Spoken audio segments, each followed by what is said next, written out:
Hey guys, welcome back to my video. ये मेरे channel की फर्स्ट वीडियो है जिसमें मैं एक आरसी हेलीकॉप्टर अनबॉक्स करने वाला हूँ। तो स्टार्ट करते हैं।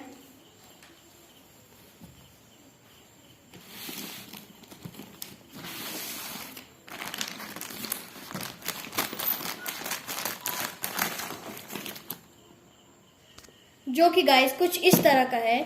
ये जो हेलीकॉप्टर आप देख सकते हैं वेलोसिटी का है, मिनी हेलीकॉप्टर।